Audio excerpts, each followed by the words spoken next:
Hola hermano, buenas noches. Me da gusto que estemos nuevamente con los estudios y pues espero en Dios que hayas tenido un bendecido día, que hayas tenido una semana excelente y que estemos dispuestos y puestos para seguir escuchando la palabra del Señor, como tenemos todos los días los estudios. Entonces, pues vamos a continuar con el tema este de Edras. Ahora vamos a ver el capítulo 3 y aquí Edras pues podemos ver en este capítulo lo podemos decir que podemos dividirlo en dos partes, ¿no? Una es la construcción del altar y la iniciación nuevamente de los holocaustos, y la segunda parte, que es a partir del 8, el versículo 8, es la colocación de los cimientos para la construcción del segundo templo.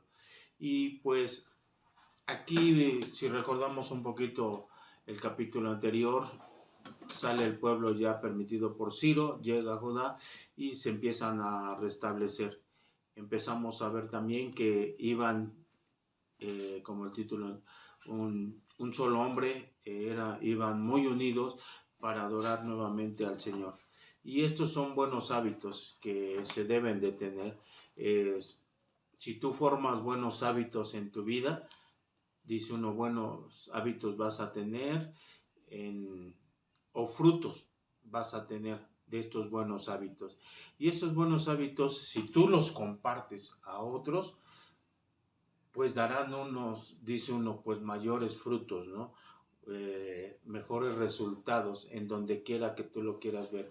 Tú puedes hacer en tu familia esos buenos hábitos y esos hábitos van a ser o van a dar grandes frutos en el trabajo, en la escuela, en donde quiera. Esos buenos hábitos siempre van a dar buenos frutos y eso es lo que hay que buscar. El Señor siempre nos está dando su palabra, son cosas buenas para nuestra vida. Podemos decir que son hábitos que debemos de tomar nosotros y que es para edificación de nuestras vidas. Entonces, pues esto es parte de lo que estaremos viendo aquí ahorita en Edras 3 y pues vayamos de lleno a esto. Vamos a poner estos momentos en oración. Cerramos nuestros ojos. Señor Dios Todopoderoso, Señor, eres grande y eres todopoderoso, Señor. Eres un Dios de amor y sabemos que tu amor, Señor, nos ha permitido el estar acá. Esa misericordia que muestra, Señor, también en nuestras vidas, pues, Señor, aquí lo vemos reflejado. El que nos permite, Señor, estar aquí delante de ti, escuchando tu palabra. Señor, permite que nosotros podamos escucharla, entenderla y que, Señor, día a día nosotros podamos realmente el estarla mostrando a la gente que lo necesita, Señor. El estar formando realmente esos hábitos en la gente, Señor, de tu palabra. Todo lo que viene de ella sabemos que es bueno, Señor. Entonces todo esto, Señor, te lo ponemos en el nombre de nuestro Señor Jesucristo. Amén. Y pues el título se llama La unión da frutos. Y el tema, colocando un buen cimiento. Y para ello los invito, vayamos a la palabra del Señor. Vamos a ir a Edras 3:1, donde dice la palabra: cuando llegó el mes séptimo y estando los hijos de Israel ya establecidos en las ciudades, se juntó el pueblo como un solo hombre en Jerusalén. Y podemos ver desde el Antiguo Testamento, desde el Levítico, ¿no? Este mes era un mes muy especial para los judíos porque llegaban todas las fiestas, ¿no? Solemnes, y podemos ver la fiesta de la expiación, la fiesta de las trompetas, de los tabernáculos. Entonces, esto nos lo menciona en Levíticos 23, del 23 y 24, ¿no? Entonces, era muy importante este mes para el pueblo judío. Sabemos que acababan de llegar a Judá, no era, digamos, pues no era fácil llegar nuevamente, ¿no? Tardaron algunos meses para asentarse en lo que se reorganizaban, reconstruían, podemos decir, sus hogares y asentarse en esa ciudad nuevamente como lo que querían que fuera anteriormente. Y pues todo el pueblo estaba unido, ¿no? Todo era unidad, digamos, donde todos estaban de acuerdo en lo que iban a hacer y en lo que iban a participar. También esto en los versículos pues nos indica claramente cuál era el objetivo principal, un solo propósito, una sola meta, y que únicamente era el de servirle nuevamente al Señor. Y de todo esto, pues realmente se requería un esfuerzo, porque pues él dice uno, llegar nuevamente a un pueblo todo en ruinas y eso, pues se requería un esfuerzo. El, el adorar al Señor después de muchos años de cautiverio también no es fácil nuevamente el introducirlos a lo que el Señor quería, ¿no? Y se debe de enfocar realmente todo este esfuerzo al Señor. Y nosotros, por lo consiguiente, debemos demostrar ese gran esfuerzo, primeramente en adorar al Señor. Debemos de ponerlo en primer lugar. Y es un recordatorio, ¿no? Nuevamente, en que el Señor esté primero en todo, en nuestra vida diaria, dice uno, desde que abre uno los ojos, poner todo en manos del Señor, ponerlo a Él delante de nuestras preocupaciones que pudiéramos tener, y sabemos que es digno Él de toda fe, toda confianza, y que cualquier esfuerzo que hagamos realmente es muy poco por todo lo que Él nos da, ¿no? Porque Él es digno de todo. Ahora, también debemos demostrarnos satisfechos el que Él nos haya elegido, que tengamos ese privilegio de poder trabajar para Él, y debemos demostrarlo realmente como Él lo merece, ¿no? Creo que poniendo nuestro mayor esfuerzo, nuestro mayor empeño, nuestra mayor dedicación, y eso también nos lo menciona la palabra del Señor en Ageo 2:4, que dice así en Ageo: pues ahora, Zorobabel, esfuérzate, dice Jehová, esfuérzate también Josué, hijo de Josadac, como sumo sacerdote, y cobrad ánimo, pueblo todo de la tierra, dice Jehová, y trabajad, porque yo estoy con vosotros, dice Jehová de los ejércitos. Entonces, si nosotros nos esforzamos, sabemos que dice uno, vamos a tener realmente contento al Señor, porque estamos trabajando para Él. No va a tener enojo hacia nosotros como lo hizo con estos pueblos desobedientes. Amén. Entonces, pues vayamos ahora a Esdras 2, donde dice: entonces se levantaron Josué, hijo de Josadac, y sus hermanos, los sacerdotes, y Zorobabel, hijo de Salatiel, y sus hermanos, y edificaron el altar del Dios de Israel para ofrecer sobre él holocausto, como está escrito en la ley de Moisés, varón de Dios. Y dice uno, pues aquí los judíos retornaron, construyeron el altar como uno de los primeros propósitos, ¿no? O actos oficiales o objetivos. Era prioridad para ellos, ¿no? ¿Y por qué? Porque esto simbolizaba la presencia y la protección de Dios. Sabían que tenían que mostrar ese amor y ese agradecimiento por ese retorno. Entonces, estaban mostrando realmente su propósito como nación y un compromiso serio para servirle únicamente a Él.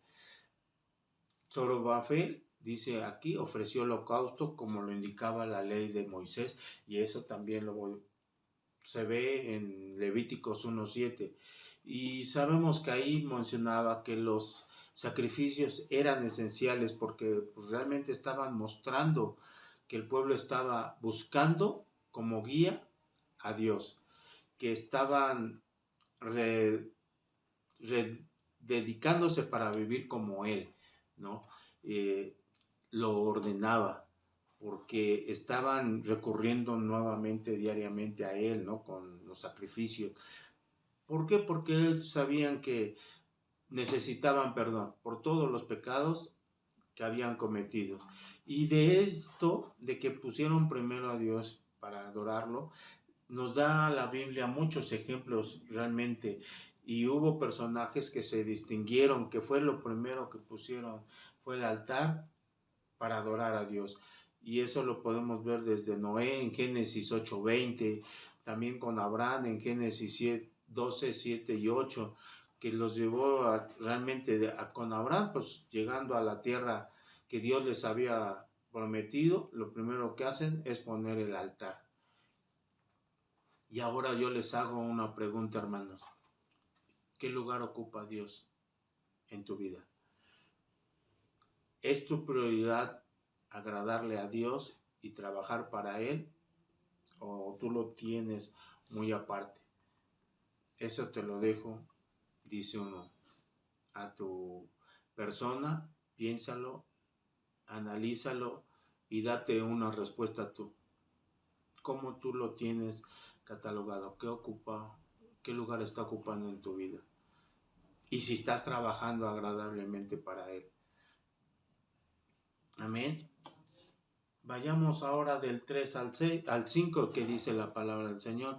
Y colocaron el altar sobre su base, porque tenían miedo de los pueblos de la tierra, y ofrecieron sobre el holocausto a Jehová, holocaustos por la mañana y por la tarde.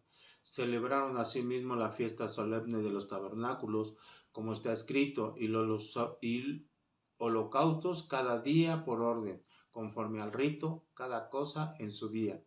Además de esto, el holocausto continuo, las nuevas lunas y todas las fiestas solemnes de Jehová y todo sacrificio espontáneo, toda ofrenda voluntaria a Jehová. Y aquí ya empiezan con los holocaustos, las ofrendas. Aquí Zorobabel ofreció el holocausto como lo indicaba, les digo, Moisés en Levíticos 1:7. Los sacrificios, les digo, son diariamente, se mostraban al pueblo, buscando siempre su guía. Y te pregunto nuevamente, ¿tú te acercas a Dios diariamente? ¿Lo has hecho en oración? Ahora, si tú lo has hecho, qué bueno. Pero también te puedo decir que espero que cuando tú te acercas a Dios es para honrarlo y adorarlo. No nada más es para pedirlo. Primero hay que glorificar su nombre. Sabemos cómo hacerlo. Ahora, ¿lo has hecho? O, como dice uno, a veces nada más llegamos y pedimos por toda nuestra necesidad, nos afligimos y no le damos honra y gloria a Él, que Él merece todo eso. ¿Por qué? Porque sin Él realmente nada somos. Y también la palabra del Señor decía que cuando estaban ahí tenían miedo. Pues tenían miedo porque acababan de llegar. Un pueblo en ruinas, estaban desprotegidos, no había muros en Jerusalén, Judá, todo estaba en ruinas, y obviamente que a su alrededor había pueblos que realmente eran peligrosos, que en su momento, tiempo atrás, siempre quisieron conquistarlos, quisieron hacerle daño. Pero eso, a pesar del miedo, lo dejaron a un lado y buscaron siempre hacer lo correcto. Buscaron a Dios, buscaron colocar en los cimientos el altar para poder hacer los sacrificios. Y poner a Dios en primer lugar, sabemos que es de grande bendición. Tú lo pones en tu primer lugar en tu vida. Si así lo haces, ten por seguro que vas a tener gran bendición. Y también ya sabrás a quién recurrir cuando tienes miedo, cuando te llega el miedo, ¿no? De momento. Y si no lo sabes, te lo recuerdo. Sabemos que tenemos una roca en que afianzarnos. Y es a Dios, nuestro Señor Jesucristo. A Él nos debemos aferrar cada vez que tengamos, dice uno, poder miedo. Pero ¿cómo vamos también a quitarnos ese miedo? Conociendo más de la palabra del Señor.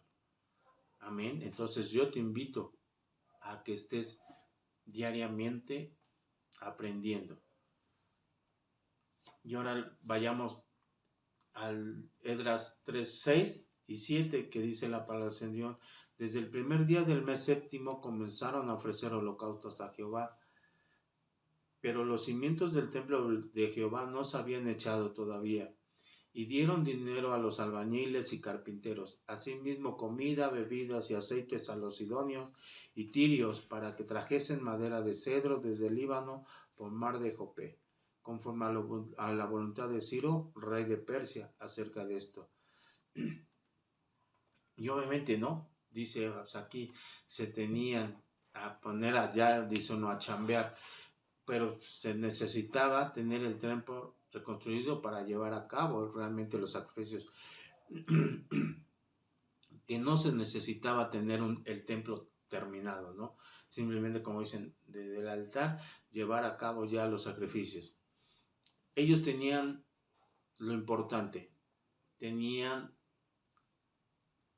el vivo deseo de obedecer a Dios, que ese era, dice uno, el principal deseo, el servirle, el obedecerle.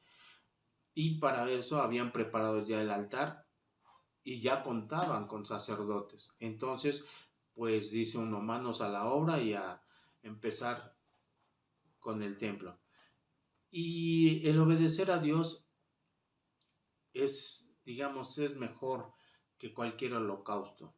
Y esto nos lo reafirma también el Señor en 1 de Samuel 15:22, donde dice: y Samuel dijo, se complace Jehová tanto en los holocaustos y víctimas, como en que se obedezca a las palabras de Jehová.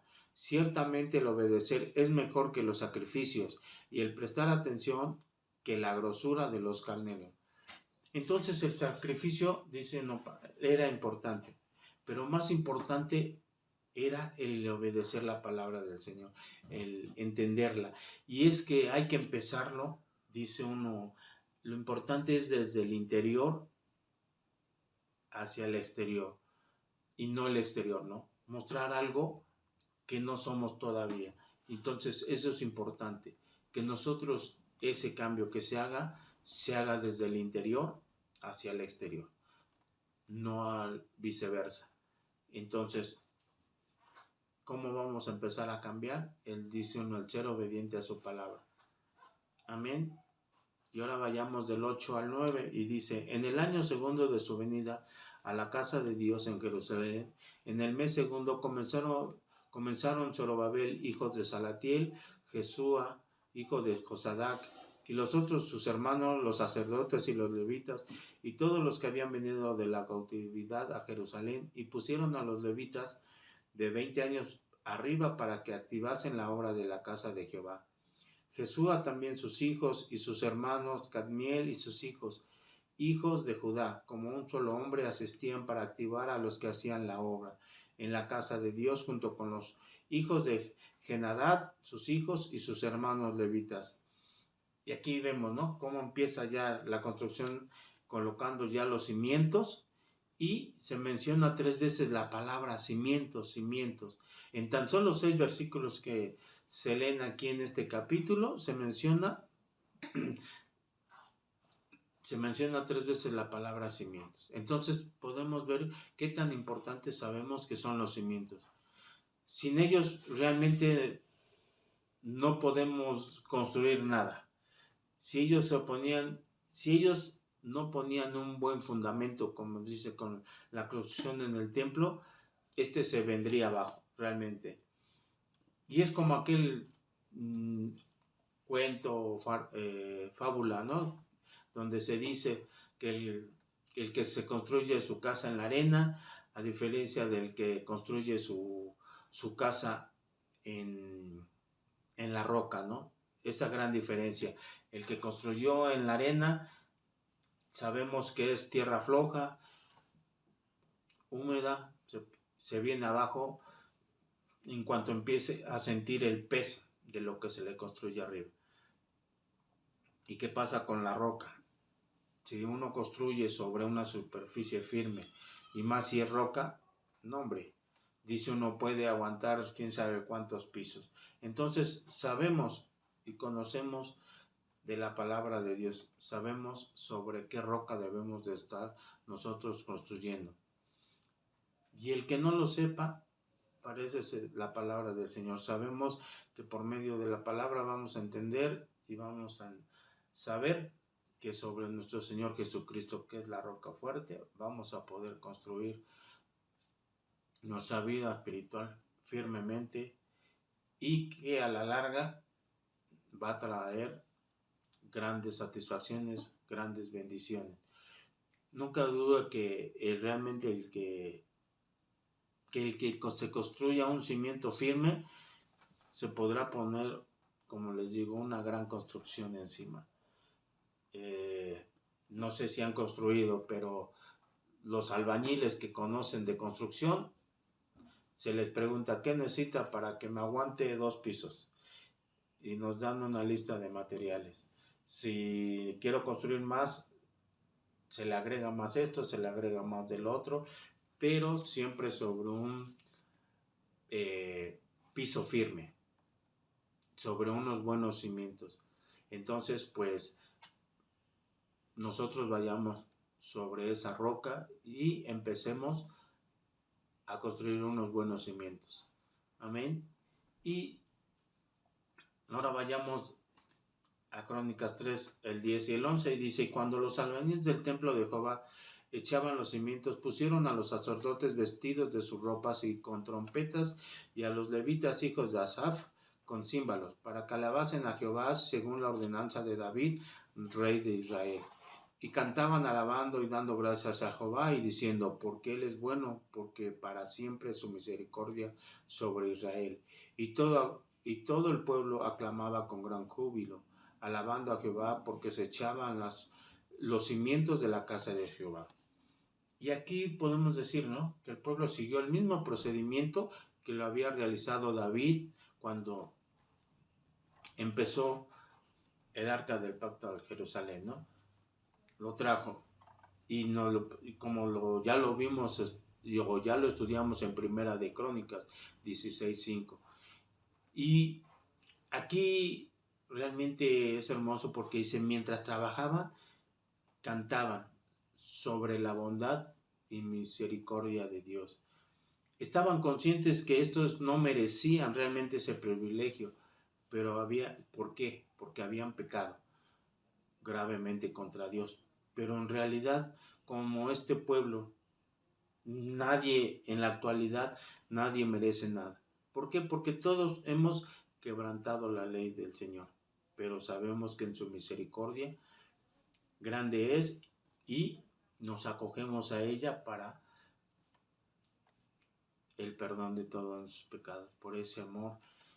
Y realmente aquí como el pueblo lo hacía, los hace todos, el trabajar para el Señor realmente nos debe de causar gran alegría. Debemos de trabajar con alegría. Si a veces, dice uno, a veces cuando estamos en el baño bañándome, estamos cantando porque estamos alegres, ¿por qué no lo vamos a hacer cuando estamos trabajando para el Señor? Y no importa el trabajo, en serio, ya lo hemos mencionado muchísimas veces, es un gran privilegio realmente el trabajar para el Señor. Dice uno, debemos de hacerlo de todo corazón, porque para trabajar para el Señor, de veras, debemos de ponerle nuestro esfuerzo de todo, y dice uno, principalmente hacerlo alegremente, sin que haya pesar en nuestros corazones. Entonces eso es lo que debemos de buscar, ¿no? Mostrarlo alegremente, y si podemos cantar cuando estamos trabajando, pues mucho mejor, ¿no? Si tienen voz para hacerlo, hagámoslo. Amén. Y vayamos a los 2 últimos versículos, del 12 y el 13, y dice: y muchos de los sacerdotes, de los levitas y de los jefes de casas paternas, ancianos que habían visto la casa primera, viendo echar los cimientos de esta casa, lloraban en alta voz, mientras muchos otros daban grandes gritos de alegría. Y no podían distinguir el pueblo el clamor de los gritos de alegría de la voz de lloro, porque clamaban el pueblo con gran júbilo, y se oía el ruido de hasta de lejos. Y les digo, realmente es de gran gozo ver cómo se empieza a realizar alguna obra para el Señor. Y cuando es por mandato de Él, pues más, ¿no? Hay muchas obras que a veces es un sentir del ser humano, del líder, pero si no conlleva la bendición del Señor, pues dice uno, puede ser que adelante fracase. Pero si sabemos que es por mandato del Señor, va a ser una gran obra. Y dice aquí, los que llegaron a conocer primeramente el primer templo, ¿no? Que son generaciones atrás, tal vez hayan salido cautivos muy jóvenes y regresaron ancianos, ¿no? Y sabían que realmente esa generación que salió era la que había sido la que había pecado contra Dios. Y la cual trajo realmente grandes consecuencias. Llegaron a pensar que ya no tendrían, estos que salieron muy jóvenes y retornaron viejos, llegaron a pensar que ya no iban a tener esa oportunidad nueva de adorar al Señor, de tener un lugar en donde adorarlo. Y recordemos ahora nosotros en la actualidad, como hace 2 años una pandemia nos vino a encerrar, nos vino a alejar de ir a adorar al Señor a su templo. Ya no tuvimos esa oportunidad de irlo a adorar. Y fue un buen, ¿no? Adorar a nuestro Rey. ¿Qué les parece? Fue un año el que dejamos de ir por órdenes de las autoridades. Y fue, dice uno, pues a muchos, aunque a pesar de que se transmitía por red, sabemos que no es lo mismo. Sabemos que también ni era la misma atención que se le prestaba a la palabra del Señor. Y sin en cambio ahora tenemos ese privilegio nuevamente de poderlo ir a adorar a su templo. Y esa oportunidad no la debemos desaprovechar. Debemos ir a su casa a adorarlo. Porque a muchos ya no se les permitió esa oportunidad. Esta pandemia, solo Dios sabe por qué, a muchos ya no les dio la oportunidad de regresar a adorar. Entonces nosotros, si tenemos todavía ese privilegio, ¿por qué no aprovecharlo? Realmente, dice uno, estamos desaprovechando. Nos está invitando el Señor y no vamos. Dejamos de ir el domingo. Es terrible ver que se invita a la gente a que vaya a adorar al domingo al Señor y prefiere las cosas de este mundo, cosas seculares, la verdad, es tristemente, pero el Señor ahí está en su misericordia. Tal vez a muchos les dé esa segunda oportunidad, tal vez a muchos ya no les dé, pero nosotros que tenemos ese privilegio, hagámoslo. Amén. Y pues como conclusión, únicamente busca trabajar para el Señor con alegría. Busca que tus hermanos hagan esa unión y también lo hagan al parejo, tanto en esfuerzo como contentamiento. Que todo sea al parejo, que todos dicen sean un solo cuerpo, porque sabemos que cuando un cuerpo funciona bien, todas las cosas se van a realizar también bien. Lleva a mejores resultados. Y no te tardes en ir a adorar a su templo al Señor, a nuestro Dios, porque Él te está dando la oportunidad al que me está escuchando. Es un privilegio que lo hagas y es un privilegio también que te haga la invitación. Amén. Y pues vamos a terminar este capítulo con una oración. Será un consejo. Señor, realmente eres grande, Señor, eres hermoso porque nos muestras realmente, Señor, qué es lo que quieres para tu pueblo. Y que, Señor, que nosotros sabemos que no, a veces no obedecemos, Señor. Te pido que nos perdones, Señor, por todas las cosas que realmente escuchamos y no queremos obedecer. Sabemos que tú, Señor, siempre tienes algo bueno para nosotros. Sabemos que por tu inmenso amor, por todo lo grande que eres, Señor, porque tú nos creaste, te debemos toda adoración y gloria. Y sin en cambio, Señor, no nos cabe en nuestra cabeza el irte a adorar. Pero, Señor, yo sé que tú estás haciendo el cambio en nuestros corazones y que cada uno, Señor, será redarguido con tu palabra. Gracias, Señor, por poner estos momentos, Señor. Y gracias, Señor, porque sé que nuestro Señor Jesucristo está intercediendo por todo esto. Y todo, Señor, te lo pido en el nombre del Señor Jesucristo. Amén.